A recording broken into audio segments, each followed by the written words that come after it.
we actually encourage them water to pass through the meter. I don't disconnect, so that I can account for the water. Otherwise, what we would want to ask this assembly, the committee here to assist, is using the money you provide for the whole people, the social money the government provides, and the equitable money. The government should be paying for water in the informal settlement. It's a better endeavor than giving people money there. Then they take alcohol, they kill themselves. So pay for water. You'll avoid people killing themselves with alcohol. You'll avoid waterborne diseases in the informal settlements. So the government should, instead of giving them cash, pay for water. We give them water, and many countries and many cities do that. Okay, so please assist us in that area. So some of these accounts you see, lend, not paying, there are many in the informal settlements. We actually encourage them to take the water through the meter. Okay. Number 13, just the way the report is written, we have actually accounted for the meters which were said to be active but non-billed. As of now, it's just 600 which we are contracting, or there are some technical issues which may not allow us to have connected them. So that one has been resolved. We have done the attachment to show the actions which have been taken.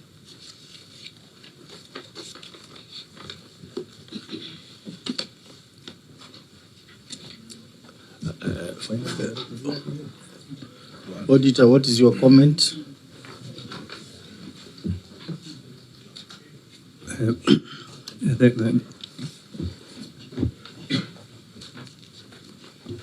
Thank you, Chair. For paragraph 1.2, that was the position as at 30 June. However, we do not know the current status of the bills, whether some have been paid for or not. So we would have appreciated to receive the status of these bills, how much has been paid and how much are still not paid for. Again, on paragraph 1.3, we received a printout of several accounts. Our data was based on the period July to 30 June.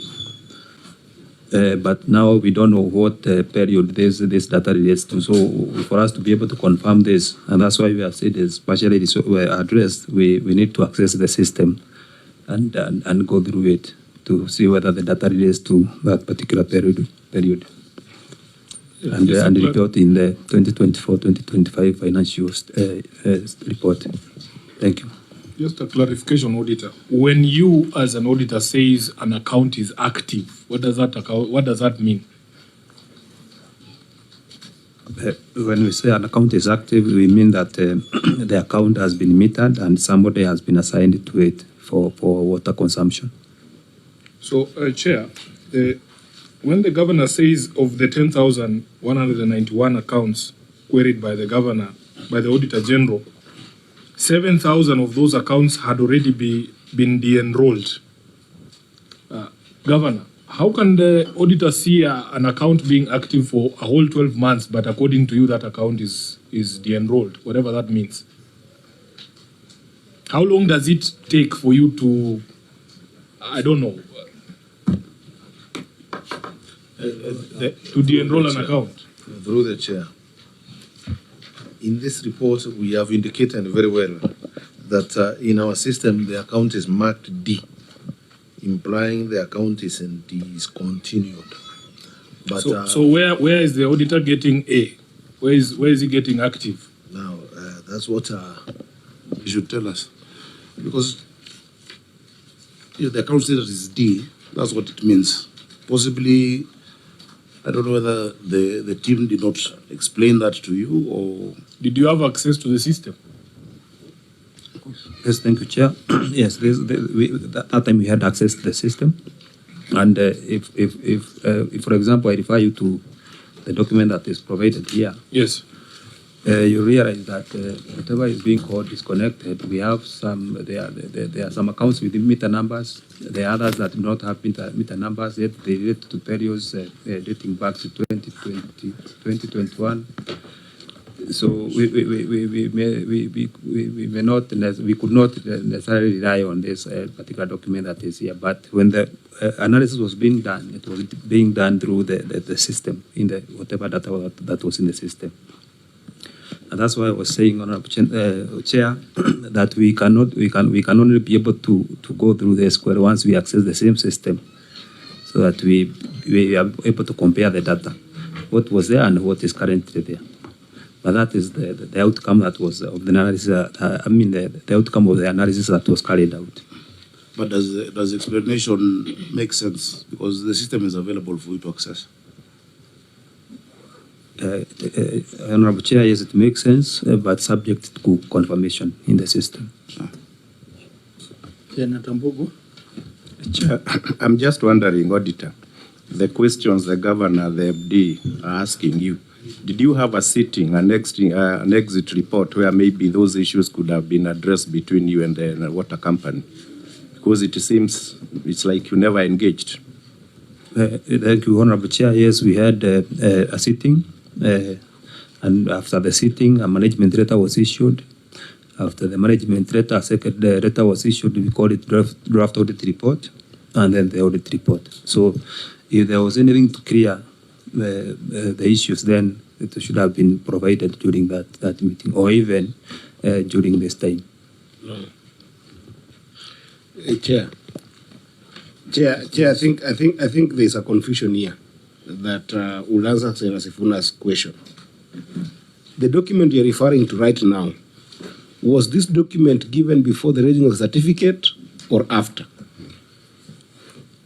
Thank you, Chair. This is after. After. Yes, when they are providing the response. The audit query is based on the documents that were given in the audit process.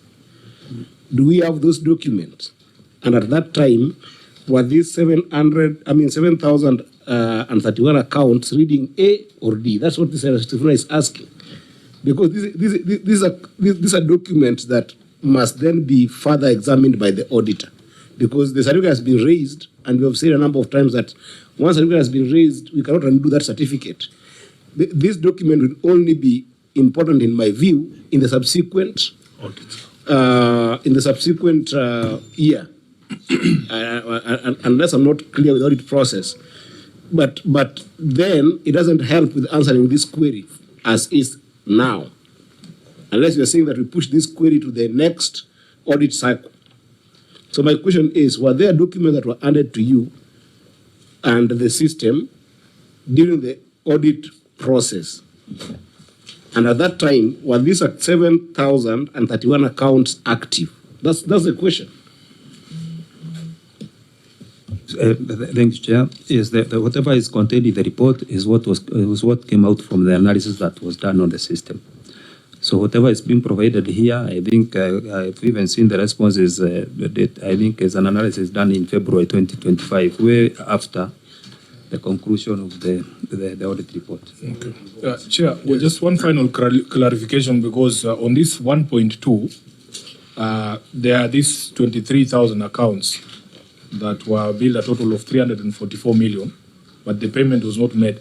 I have had an attempt by Engineer Muguna to hide behind school children. Has he provided you with a breakdown of these 23,384 accounts? Because the schools cannot be more than 200. And the security installations, as he's talking about, I don't think there are more than 15 or 20. So do you have a breakdown of these accounts? And Auditor, is it not possible for you, if there is controversy as to whether an account is active or not, can't you sample just one of those accounts or 5 of them and visit the place physically? Are you allowed to do that? Yes. Yeah, it is possible. Thank you. It is possible for us to do that. Because that's how you catch a liar. If they are saying that the account is discontinued and you suspect it is not, just pick 5 of those premises, that preferably the ones that don't have dogs, and then you pay a visit there.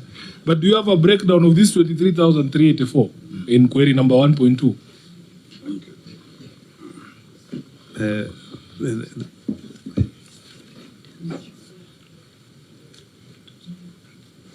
And auditor, I also wanted, not auditor, governor. I've seen there is 3 WSPs for Kiambu County who drew water worth 547 million, which they have not paid. So I just wanted to know whether there is any agreement with these WSPs and whether you supply bulk water or it's metered water. There are 3 of them: Karuri, Kiambu, Karuri Water and Sanitation, then there's Kiambu Water and Sewerage, And the Githunguri. and then Githunguri. And of course, you know, our coordination is through the regulatory authority, that is WASREB. And we've attached correspondence between us and WASREB, but maybe the MD can give the details of that arrangement with them. Yeah, MD, please. Thank you so much, through the chair. Yes, these are county water service providers. We give them water through MYKE meters. They sell or distribute, then they pay to us, but they rarely pay. And So when do you they have an don't pay, agreement? for them not to pay? No, you have a signed agreement with them. The accounts were open. The accounts were open many years back. I don't have a specific agreement at the moment, but these accounts were Kiambu Water has been existing since water started coming, since like, I think 1970, 73, when the first water started flowing to Nairobi through Kiambu. And when the system was being done, there was a provision to ensure Kiambu town gets water from the line bringing water to Nairobi. There was also a provision for Katundu to get water when the pipes are bringing water to Nairobi. And accounts were opened those years under the defunct State Council of Nairobi. So there is no agreement at all with them. The connection is here of opening the document, opening the accounts themselves. It's an agreement. Jay, do you have an agreement with the water you get at home? You're a customer. You're billed. No, I'm imagining if it is, you know, the Water Act has that arrangement where you can supply bulk water as a WSP to another WSP. Yeah. Or you supply as a bulk water provider. So in that arrangement, there is a provision for an agreement. Yeah. You see, the Water Act came way after we have been already supplying these places. Because the Katundu example, that is from Ngedu in the 1974 Ngedu. But I mean, if it's for good order, it would be nice for us to create new agreements. We would do that. But we've seen no need for it so far. Yeah. And actually, the Water Act, Chair, I wish we could get time to interact with yourself or maybe the relevant committee. There are a lot of provisions that are unconstitutional with respect to the devolved function of water. And some of those, in fact, speak to the second query. When you look at even how the tariffs are set, you know, like WASREB wants us to pay them 1.7 billion and to charge 4%. You know, it cannot, it takes away the authority of the devolved entity in playing their mandate in the law. And remember that Water Act, I think it has been a bit controversial. So I think at the COG, the relevant committee is trying to engage, but I'll follow that up because we're really victims of all of that, Chair. So I think you asked us, what can we do for you as a Senate? I think this is one matter that they clerk, because it is a communication that was sent to WASREB, and the amount involved is huge, 547 million. So I think we can intervene as a committee on this. Yes, thank you. We do a communication to WASREB on this matter. Clerk. Chair. Yes. My question was regarding the deactivation that was done. So I'm just wondering whether it was done after the audit process. And also feel the CEO, many explanations should have been done to the auditors before or instead of being done during this process. So I feel there are many other things that we have even tackled before. We didn't have to tackle them here, but then just the deactivation. I was just wondering whether it was done